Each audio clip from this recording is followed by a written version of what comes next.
السلام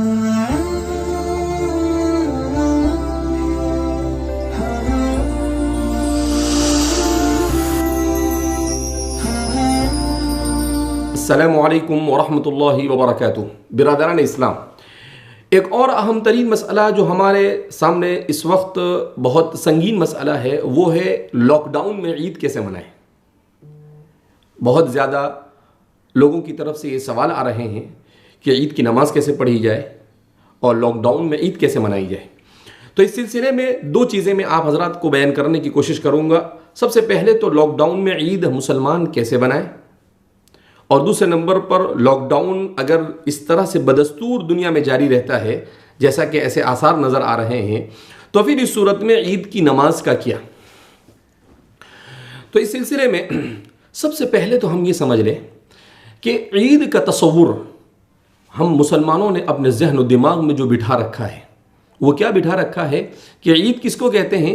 عید کا مطلب یہ ہوتا ہے کہ آدمی نئے کپڑے پہنے، نئے جوتے پہنے، نئی ٹوپی پہنے، ہر چیز آدمی کی نئی ہو، یہ عید ہے۔ میرے بھائیو، دوستوں اور بزرگوں، یہ عید نہیں ہے۔ لیس العید لمن لبس الجدید انما العید لمن خاف عن الوعید۔ خطبے میں عام طور پر عید کے خطبے میں یہ جملہ پڑھا جاتا ہے کہ عید نئے نئے کپڑے اور نئی نئی چیزوں کے استعمال کا نام عید نہیں ہے۔ انما العید لمن خاف عن الوعید۔ عید تو اس شخص کی ہے جو اللہ رب العزت کا خوف، اللہ کا تقوی اور اللہ سے ڈرے اور جہنم سے ڈرے، اللہ کے سامنے حساب دینے سے ڈرے۔ تو عید کا جو تصور ہم نے، یہ تو اللہ رب العزت نے انسان کی فطرت کا لحاظ رکھتے ہوئے ہمیں دو عیدیں عطا فرمائی ہے۔ ان عیدوں کو ہمیں گزارنا ہے، مگر ان عیدوں کے گزارنے کا طریقہ کیا ہے؟ جس وقت جیسی سچویشن ہے اس اعتبار سے ہم کو عید گزارنا ہے۔ تو اس وقت جو کہ سچویشن اس طرح کی ہے کہ سب سے اہم بات تو یہ ہے کہ ہم سب کو، مسلمانوں کو مل کر اس بات کا پختہ عہد کر لینا ہے کہ ہمیں عید کی شاپنگ کے لیے مارکیٹ میں نہیں نکلنا ہے۔ کیوں؟ اس کی دو وجہ ہیں۔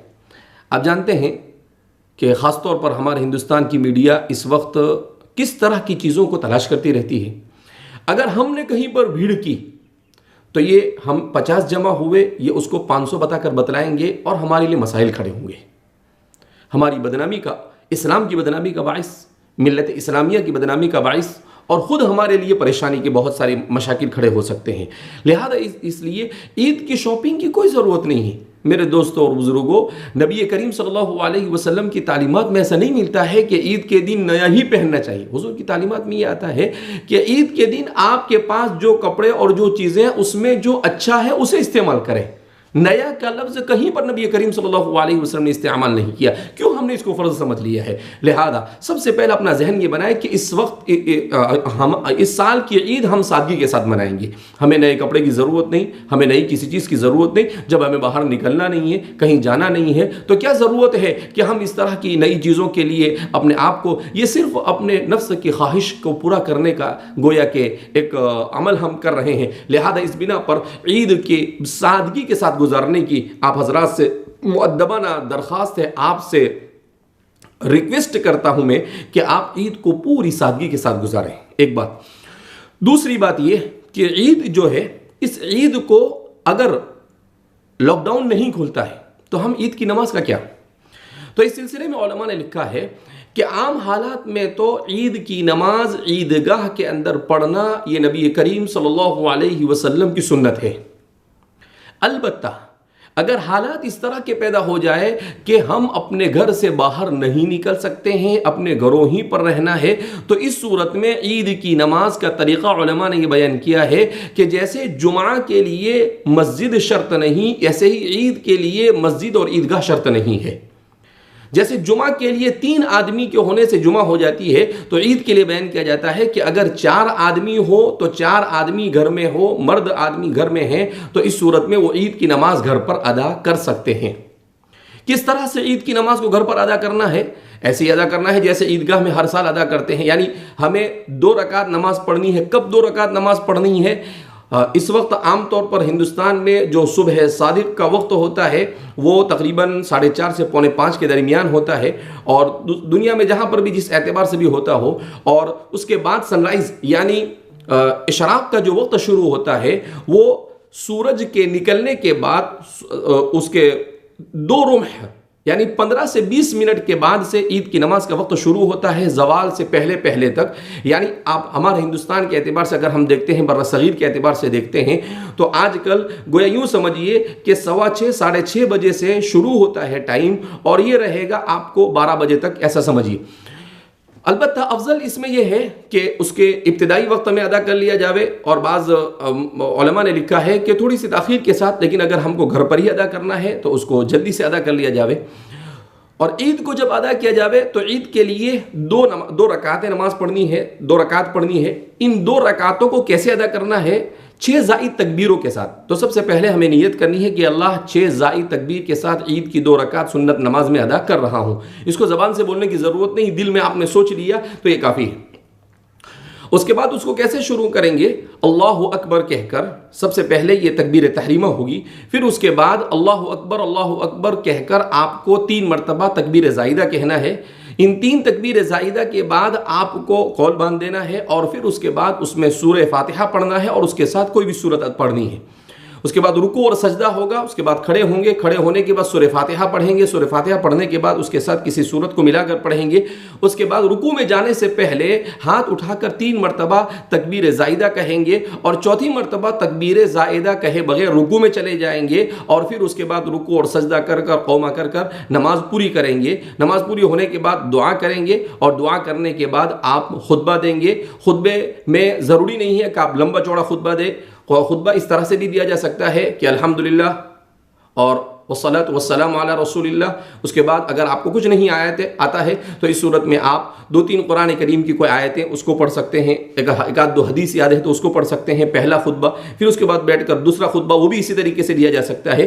تو یہ عید کی نماز کا طریقہ. جب اسلام نے عید کی نماز کو اپنے گھروں میں ادا کرنے کی گنجائش دی ہے تو عید کو کتنی سادگی کے ساتھ ہمیں منانا چاہیے، اس کو ہمیں سوچنا چاہیے. تو اس لیے لاک ڈاؤن اس طرح سے جاری رہتا ہے تو ہم اس طرح سے عید کی نماز کو گھر پر ادا کریں. عورتیں عام طور پر عید کے لیے عیدگاہ میں آتی نہیں ہیں مذہب حنفی کے مطابق. البتہ اگر گھر میں نماز پڑھ رہے ہیں تو عورت بھی ان نمازوں میں شریک ہو سکتی ہے. اگر گھر میں صرف گھر کے لوگ ہیں، صرف اپنے گھر یعنی کوئی محرم نامحرم کا مسئلہ نہیں ہے، تو اس صورت میں مرد آگے رہیں گے، عورتیں پیچھے رہیں گی. اور اگر کوئی آپ کے آزو بازو کے کچھ لوگ 2-3 لوگ آپ کے ساتھ شریک ہو رہے ہو جن میں کوئی محرم اور نامحرم کا مسئلہ ہے تو اس صورت میں بیچ میں ایک پردہ ڈال دیں گے. اس طرح سے عید کی نماز کو آپ ادا کریں. لیکن یہاں پر ایک بات آخر میں سمجھتے چلے کہ یہ عید کی نماز لاک ڈاؤن کی سچویشن کی وجہ سے ہے. آپ اس کو ہمیشہ ایسا کر سکتے نہیں ہیں. نارمل حالات میں، عام حالات میں عید کی نماز مسلمانوں کو اکٹھا ہو کر عیدگاہ میں ادا کرنا یہی نبی کریم صلی اللہ علیہ وسلم کی سنت ہے. اور ان حالات کے اندر میں ہمیں عید کی نماز کو اپنے گھر میں، اگر حکومت کے قوانین کا پاس و لحاظ حکومت اسی طرح سے اعلان کرتی ہے کہ گھر ہی میں آپ کو ادا کرنا ہے، تو اس صورت میں ہم عید کی نماز کو اس طرح سے اپنے گھروں کے اندر میں ادا کریں. تو سادگی کے ساتھ اپنے گھروں میں نماز پڑھ کر اس طرح سے ہم اپنی عید کو گزارنے کی کوشش کریں. جو اپنے آزو بازو میں جو مسلمان غریب ہے ان کا لحاظ رکھیں. ان کو حدیث پاک میں نبی کریم صلی اللہ علیہ وسلم نے ارشاد فرمایا کہ اگر کوئی آدمی پڑوس میں آپ کے رہتا ہے اور وہ بھوکا رہتا ہے تو آپ کے لیے قیامت کے دن اس کے بارے میں پوچھا جائے گا. بعض حدیث میں آتا ہے کہ اس کی بہت بڑی سخت وعیدیں بیان کی گئی ہے. لہذا ہمیں اپنے آزو بازو میں جو لوگ ہیں، اور صدقۃ الفطر ہے ہی اس لیے، کیوں ہے صدقۃ الفطر؟ تاکہ غریبوں کو عید اچھی طرح سے غریب عید گزار سکے. لہذا اپنے صدقہ فطر کو ادا کرنے کی کوشش کریں. صدقہ فطر کے سلسلے میں بھی انشاءاللہ آپ کو عنقریب تفصیل بیان کی جائے گی. اللہ رب العزت ہم سب کو سادگی کے ساتھ اور اسلام کے طریقے بیان کیے ہوئے طریقے کے مطابق عید گزارنے کی توفیق مرحمت فرمائے عافیت کے ساتھ، اور اس عید کو پوری امت مسلمہ کے لیے عید سعید بنائے. اور میں آپ کو ابھی سے ہی عید کی مبارکباد دیتا ہوں. اللہ رب العزت ہماری عبادتوں کو، ہمارے روزوں کو، ہماری تلاوت کو، ہماری تراویح کو قبول فرمائے، اور اللہ ہم سب سے راضی ہو جائے، ایسے فیصلے فرمائے. والسلام علیکم ورحمۃ اللہ وبرکاتہ.